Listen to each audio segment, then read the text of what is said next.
Hi friends, అందరు ఎలా ఉన్నారు? అందరూ బాగున్నారా? నేను మీ రషీదా కిచెన్స్. నా వీడియోస్ నచ్చితే లైక్ చేసి, షేర్ చేసి, సబ్స్క్రైబ్ చేసుకోండి. నేను ఇప్పుడు 10 నిమిషాల్లో సేమియా పాయసం ఎలా చేయాలో చూపిస్తున్నాను. పదండి నేర్చేసుకుందాం.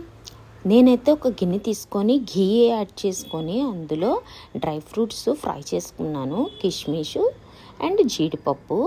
తర్వాత ఈ ఫ్రై అయిన తర్వాత నేను సేమియా కూడా గోల్డెన్ బ్రౌన్ కలర్లో ఫ్రై చేసుకుంటున్నాను.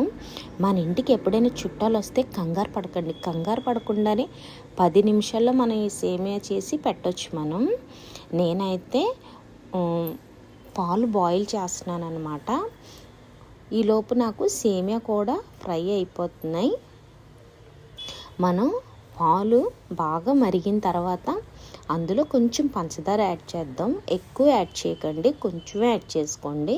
మీకు పంచదార తక్కువైనా పర్లేదు, కానీ ఎక్కువైతే మనం ఎక్కువ స్వీట్ కూడా తినలేం కదా, అందుకని మనం మిల్క్ మేడ్ కూడా యాడ్ చేసుకుంటాం. నేనైతే ఫ్రై అయిన సేమియాలో కొంచెం వాటర్ వేసి కొంచెం బాయిల్ చేసి నేను స్టవ్ ఆఫ్ చేసేసుకుంటాను. ఈలోపు నేను పాలు మరుగుతున్న దాంట్లోని కొంచెం ఇలాచీ పౌడర్ అన్నమాట. ఇలాచీ పౌడర్ వేసుకున్న తర్వాత నా దగ్గర మిల్క్ మేడ్ ఉంది. మిల్క్ మేడ్ కూడా యాడ్ చేస్తాను. మనకి ఎప్పుడైనా పాలు తక్కువగా ఉన్నాయి అనుకున్నప్పుడు మనం మిల్క్ మేడ్ యాడ్ చేస్తే పాలు చిక్కగా కూడా ఉంటాయి అండ్ చాలా టేస్టీగా కూడా ఉంటుంది పాయసం. మనకి మిల్క్ మేడ్ మనం కూడా ఎక్కువ యాడ్ చేసుకోకూడదు. మనకి ఒక 3 స్పూన్స్ యాడ్ చేస్తే సరిపోద్ది. మనకి టేస్ట్ కూడా చాలా బాగుంటుంది మిల్క్ మేడ్ వల్ల. ఇప్పుడైతే నేను సేమియా కూడా వేసేసుకుంటాను, ఎందుకంటే ఆల్రెడీ అవి హాఫ్ బాయిల్ అయిపోయింది మనకి.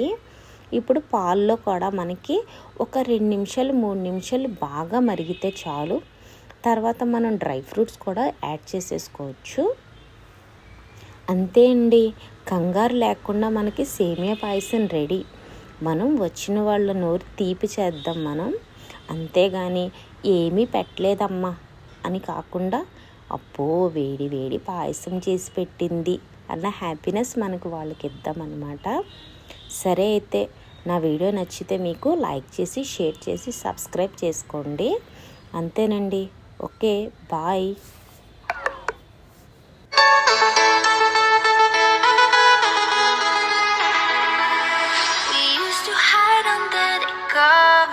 Serenade each other with careless melodies. Something buried deep inside us, the major and the minor were like piano keys. You played for me.